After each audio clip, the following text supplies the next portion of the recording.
Hey guys, welcome back to the channel. तो friends, इस video में हम बात करेंगे वेल्डिंग डिफेक्ट एक्सेस रेनफोर्समेंट के बारे में। एक प्रकार का वेल्डिंग डिफेक्ट है और ये डिफेक्ट के बारे में हम इस वीडियो में डिस्कस करने वाले हैं। तो आप बने रहेगा लास्ट तक इस वीडियो में। वीडियो छोटा ही रहेगा लेकिन इसमें आप हमारे साथ बने रहे और आपको पूरी बात आपको समझाएंगे। तो हम बात करते हैं एक्सेस रेनफोर्समेंट। ये एक प्रकार का वेल्डिंग डिफेक्ट है और ये जो डिफेक्ट है जनरली जो है ट्रैवल स्पीड जो है वो लो ट्रैवल स्पीड और इनकरेक्ट प्रोसीजर के वजह से ये डिफेक्ट आता है। तो इसके बारे में हम बात करेंगे और जानेंगे इसका रेमेडीज और इसका कॉज और रेमेडीज जानना बहुत ज़रूरी है। तो इसके बारे में हम चलिए सीधे चलते हैं, कॉज और रेमेडीज के बारे में देखते हैं। तो यहाँ पे देखिएगा इसका कॉज और रेमेडीज, ठीक है। यहाँ पे है फ्रेंड्स पहला cause, this is cause by overflux fast uneven travel speed, यानी कि जो ट्रेवल स्पीड है वो फास्ट है। और दूसरा इसका अगर रेमेडीज की अगर देखा जाए तो यहाँ पे maintain the torque and control the travel speed. Travel speed को हमको कंट्रोल करके रखना पड़ेगा, मेंटेन करना पड़ेगा। और उसके बाद जो दूसरा कॉज है ये है मोर करंट एंड हीट और करंट का ज़्यादा होना, बहुत ज़्यादा होना। तो इसके लिए इसको अवॉइड करने की ज़रूरत है, over heating and set the current को हमको प्रॉपर सेट करना पड़ेगा, ओवर हीटिंग को अवॉइड करना पड़ेगा।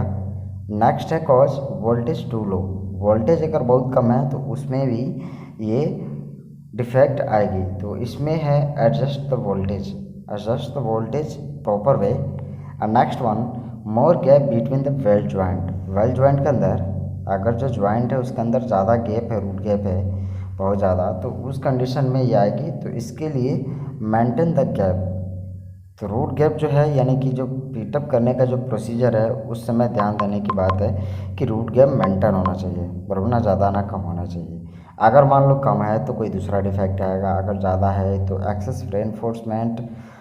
अगर मेंटेन है, प्रॉपर है, तो उसमें कोई डिफेक्ट नहीं आने का चांस है। तो चलिए हम आगे देखते हैं फ्रेंड्स। इसका हम देखेंगे एक पिक देखेंगे और देखेंगे कि इसमें रेनफोर्समेंट जो है आपको समझाने का प्रयास करता है। यहाँ से आप देखिएगा ये एक प्रकार का पाइप है और पाइप के अंदर जो है वेल्डिंग का एक जॉइंट का डिज़ाइन किया गया है। ये जॉइंट का डिज़ाइन है। तो यहाँ पे देखिए, यहाँ पे वेल्डिंग का ये एरिया है, ये वाला जो वेल्डिंग का एरिया है और इसे कहते हैं वेल्ड रेनफोर्समेंट।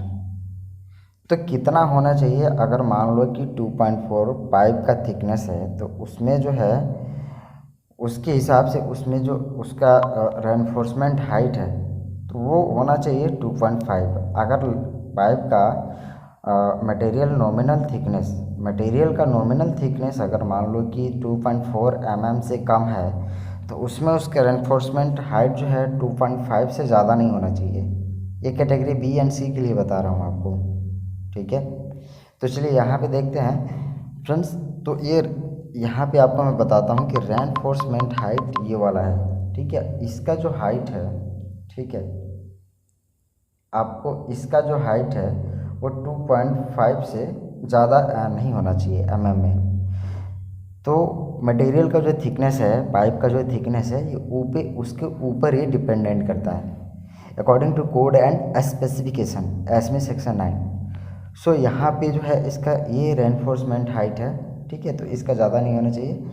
उसके बाद से मैं आपको यहाँ पे दिखाता हूँ इसका एक्सेप्टेंस क्राइटेरिया। तो एक्सेप्टेंस क्राइटेरिया में यहाँ पे आपको दिखाता हूँ, ये आपको एसमी सेक्शन 9 में मिलेगा। तो यहाँ पे आप देखिएगा ये कैटेगरी बी एंड सी के लिए दिखाया गया है सिर्फ, और अदर यानी उसमें सॉकेट वेल्ड आ जाएगा, ब्रांच ज्वाइंट आ जाएगा, आउटलेट ज्वाइंट आ जाएगा, ओलेट आ जाएगा, वेल्डोलेट ज्वाइंट आएगा, बहुत प्रकार के ज्वाइंट है। बट ये कैटेगरी बी एंड सी के लिए हम बात करते हैं अगर, तो इंचेज में दिया गया है। मैं आपको mm में दिखाता हूँ, ऐसा यूनिट है। तो मटेरियल का थिकनेस अगर यहाँ पे दिखेगा, मैं आपको mm में दिखाता हूँ, ठीक है। तो ऐसा यूनिट दिया गया है यहाँ पे। और यहाँ पे मैं आपको बताता हूँ ये पाइप का जो है नॉमिनल पाइप थिकनेस है, ठीक है। तो मान लो कि पाइप का थिकनेस है 2.4 mm, तो उसमें जो बट ज्वाइंट आप मार रहे हैं, बट वेल्डिंग कर रहे हैं, तो उसमें जो उसका रेनफोर्समेंट हाइट है वो 2.5 से अबव नहीं होना चाहिए। अगर पाइप का थिकनेस है 2.4 mm से लेके 4.8 यानी इसके अंदर है 2.4 से ज़्यादा है या 2.4 से है और 4.8 से लेके 4.8 के नीचे है तो उसके अंदर जो 3 mm से ज़्यादा नहीं होना चाहिए reinforcement height. Category B and C के लिए याद रखें। उसके बाद से अगर ये दिया गया है 4.8 से लेके अगर 13 mm तक का पाइप का थिकनेस है तो उसमें 4 mm का दिया गया है। तो इसमें सेक्शन 9 में आपको मिलेगा, आप इसका स्क्रीनशॉट ले लीजिए, ठीक है। तो इसमें जो है ये क्राइटेरिया है एक्सेप्टेंस क्राइटेरिया का कि रेनफोर्समेंट हाइट एक्सेप्टेबल है कि नहीं है। तो उसका मेजर कर सकते हैं वेल्डिंग गेज से या मेजरमेंट टेप से मेजर कर सकते हैं कि वो एक्सेप्टेड है या नहीं है। पाइप के थिकनेस के अकॉर्डिंग हम उसमें मेजर कर लेंगे, ठीक है, और देखेंगे कि वो एक्सेप्टेड है कि नहीं। तो ये रहा एक्सेप्टेंस क्राइटेरिया के बारे में। हम थोड़ा सा बात करते हैं ये आरटी फिल्म पे कैसे दिखेगा, यदि इसका हम आरटी इंटरप्रिटेशन करते हैं। तो फ्रेंड्स यहाँ पे आप देखेंगे कि excess reinforcement is an area well that has weld metal excess that specified by engineering drawing and codes.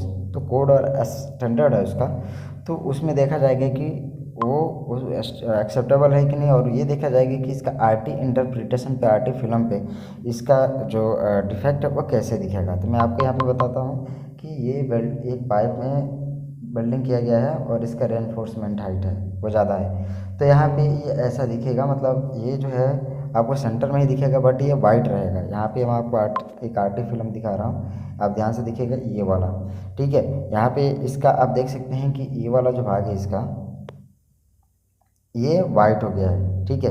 यानी कि यहाँ पे जो है रेडिएशन लेट पहुँचा है क्योंकि यहाँ पे जो इसका जो रेनफोर्समेंट हाइट है यहाँ पे वेल्ड मटेरियल बहुत ज़्यादा है, जिसकी वजह से यहाँ पे वाइट हो गया है। ये आरटी फिल्म है, आप ध्यान दीजिए, ये आरटी फिल्म है और यहाँ पे इतना जगह पे ये सेंटर में थोड़ा वाइट हो गया है, ठीक है। यानी कि यहाँ पे जो ये इसका हम समझ सकते हैं कि एक्सेस रेनफोर्समेंट डिफेक्ट ही है। तो एक प्रकार का डिफेक्ट ही है ये। तो आपने देखा आरटी फिल्म पे ये कैसा दिखेगा, उसके बाद से मैं आपको दिखाता हूँ। यहाँ पे देखिए ये वाला जो है excess weld reinforcement it will be the stress riser.